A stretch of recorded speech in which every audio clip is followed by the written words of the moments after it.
Chapter 3, Mishnah 12. The following Mishnahs, through Chapter 4, Mishnah 8, discuss laws that relate to a person's family lineage. Different people belong to different categories of lineage, with people of some categories being forbidden to marry people of certain other categories. This will be discussed more fully in the next chapter. This Mishnah presents rulings for determining the category to which one belongs. Wherever a couple can have Kiddushin, that is, Kiddushin between them would take effect, and there is no transgression if they marry, the status of their child follows the male, i.e. the father. To whom does this rule apply? It applies to a daughter of a Cohen, Levi, or Yisrael, who marries a Cohen, Levi, or Yisrael. Such a couple is permitted to marry, and the Kiddushin takes effect. Therefore, a child born from them has the same status as his father. For example, if the father is a Cohen, the child is a Cohen. The Mishnah deals with cases where a man and woman are forbidden to marry each other, but if they did, the Kiddushin would take effect. Whenever a couple can have Kiddushin, that is, Kiddushin between them would take effect, but there is a transgression if they marry, the status of their child follows the parent of flawed lineage. To whom does this rule apply? It applies to a widow who gets married to a Kohen Gadol, and a divorcee or Chalutza who gets married to an ordinary Kohen. In these cases, the woman becomes a halala, and the child also acquires that flaw and is a halal.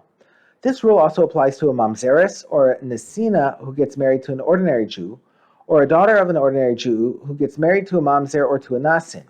In these cases too, the child acquires the flaw and becomes a mamzer or nasin.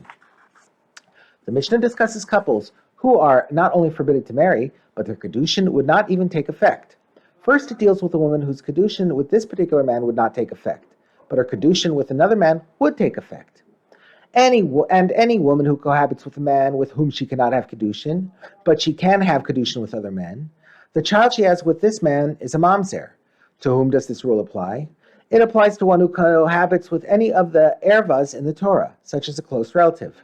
A close relative is included in this rule because if a man were to betroth one of his close relatives, the Kiddushin would not take effect, but she can be betrothed to other men who are not her relatives. According to this rule, therefore, if a man cohabits with a close relative and they have a child, the child is a mamzer. The Mishnah now states the law regarding a woman whose Kiddushin with any Jew would not take effect. And any woman who cohabits with a man with whom she cannot have Kiddushin, and she cannot have Kiddushin with anyone else either, that is, if she is betrothed by any Jew, the Kiddushin will not take effect. The child she has from this man has the same status as she does. To whom does this rule apply? It applies to the child of a Canaanite slave woman and the child of a non-Jewess.